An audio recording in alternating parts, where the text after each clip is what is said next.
I have officially survived my seventh Spinraza injection. I just wanted to make a little video to update everyone. So many of you have reached out to ask how it went, how I'm doing, and that means a lot to me. Um, but rather than type out all those messages 1,000 times, I want to just say it all in the video real quick. Um, it was a long day, and even though it went well, there were a lot of things that were like kind of iffy the whole day. But Hannah and I set our alarm for 7 a.m.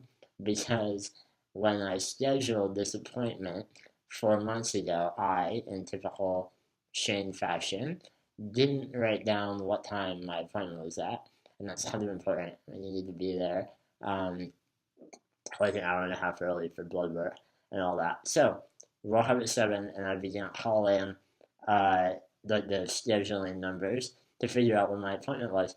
And everyone I could talk to uh, told me that I didn't have an appointment today. And I was like, well, no, I do. This is a kind of a big deal. I have my Spinraza, and I know I have it today. Um, but I was getting worried. I was like, did I not? Like, what? Did I do something wrong? Did I miss it? And finally, I went to my email to look for another phone number of a contact I have at the hospital. And in an old email, I found a note from this guy telling me what time my appointment was at. So it was there all the whole time. Anyway, the appointment was very soon at 11:30 a.m. Um, I needed to be there an hour and a half early, so because of the distance to the hospital and all that, I found this out, and I kind of had to be like, "Hey, Hannah and Liz, uh, we have to go like now," and they were all like still waking up, like hadn't eaten yet. So I felt pretty bad about that, pretty dumb.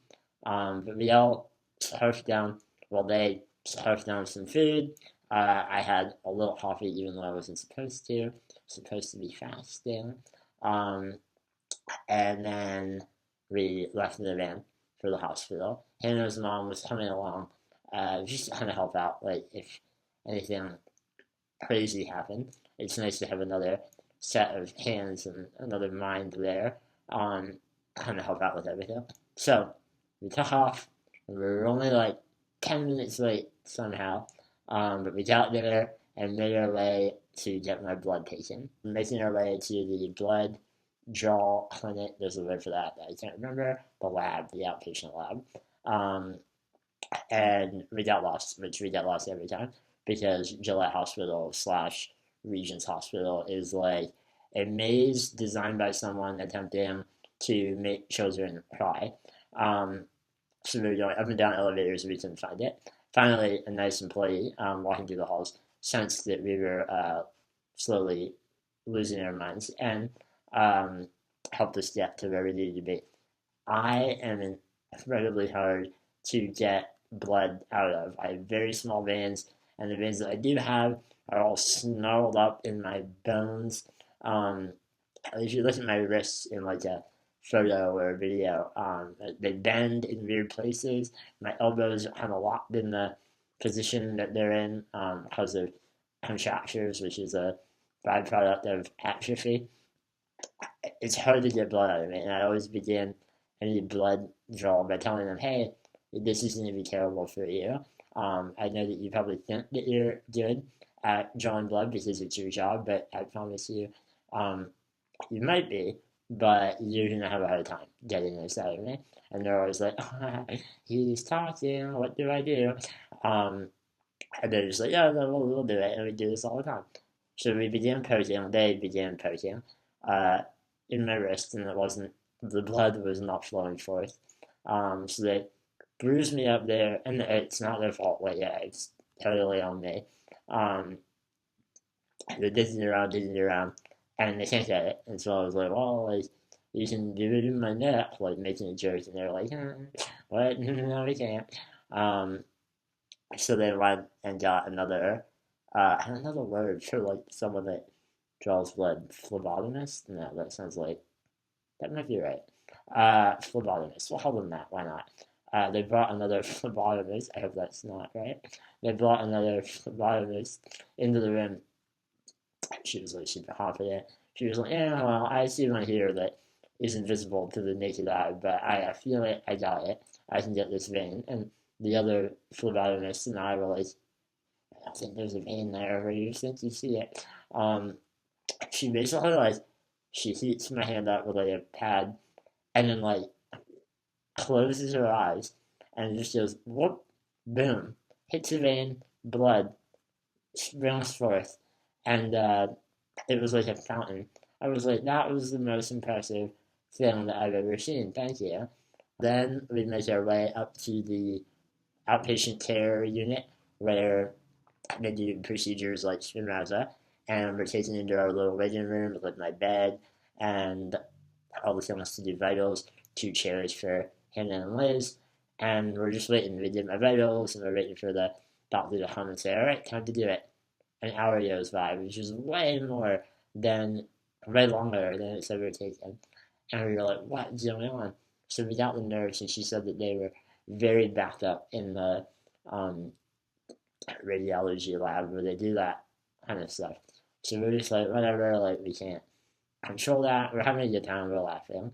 I'm freaking out because I just want to get this procedure over with that, you know, it's unrealistic, but it could really hurt me if it doesn't go the right way. So I'm like tense and ready to be done. So we wait, another hour goes by, and I'm like getting like kind of grumpy. I didn't want to be there any longer. I should have been done by then and like done with my hour long wait that I have to do afterwards. Um, Still there, and then like 2.5 hours into it, they're finally ready, and we go back, and it's time for Spinraza. There was a new doctor doing the injection, or new for me this time, and he was all business. And the way that I learned this was because of the way that he covered my body in like protective padding, like sterile stuff. You know when you see like the videos of like someone giving birth or having surgery, and right now you're all like, why is Shane watching videos of people giving birth? But what I mean is they in surgeries they have like that blue gauze that they cover the person in. Normally like in the area where the surgery is taking place. Well, he covered my entire body, covering my head all the way down to my feet, like I was dead. And then there was a small hole right where my ear was to do the, or below my ear to do the injection. Um, and at first I was like, oh, like they'll move that. Every other injection, they use a small like washcloth and cover only my neck with a little hole where they put the needle in. But like my eyes are out, my body is out. Um, but this was like a blanket that covered all of me. So I'm waiting, and then he's like, "We're now going to put in the numbing medication." I was like, "Oh, you're going to have my face covered the entire time." I'm not, I don't get claustrophobic, or maybe I do, and I don't know what it feels like, but I didn't like that all of a sudden. I was like, can we do something about the paper blanket that's on my nose? I assume that I can breathe through it, but like I don't like how this feels. Um, and they were like, "Oh yeah, yeah, yeah, we'll cut that away." So then, as if it wasn't important at all, they just cut a hole from my face, and I was like, maybe that should be how you always do it, so that the person can breathe and like see. In the past, the process of putting the needle into my skin all the way deep enough to be in my spinal cord is like a 10 to 20-minute process. They go so slow because there's so much important stuff in your neck and the base of your skull that they don't want to hit the wrong thing. So they really take their time, and this is on live x-ray, so they can see where their needle is as they're going in. And they are very careful about it, as they should be. Um, but this dude, I don't know if he was like a professional, but he just went for it. and like it was in maybe 2 or 3 minutes. But it was a little concerning, like how fast he went for it. He was just like, boom, I'm in. And I was like, okay, amazing. Maybe let me know that you were going to do it that way. Um, in the end, I appreciated that he did it that way. I found out that I don't love when it takes 30 minutes to get the needle in, but he went for it, and I'm thankful that he did it that way because I didn't have to lay there and worry about like, oh, he might hit something. Um, and he got in the spinal cord on like the third attempt. So he went in, and it wasn't quite in, moved it, wasn't quite there, moved it, and then he was in. And in the past, that process has repeated itself like dozens and dozens of times until they're in. And as I said in my previous post, that does not feel good.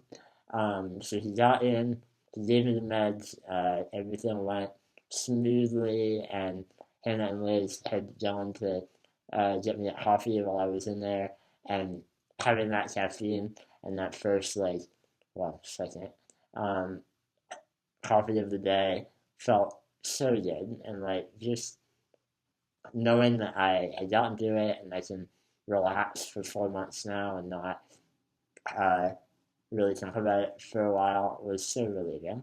And all the other complications of the day kind of melted away. And I was just like, you know what? Whatever, I'm done.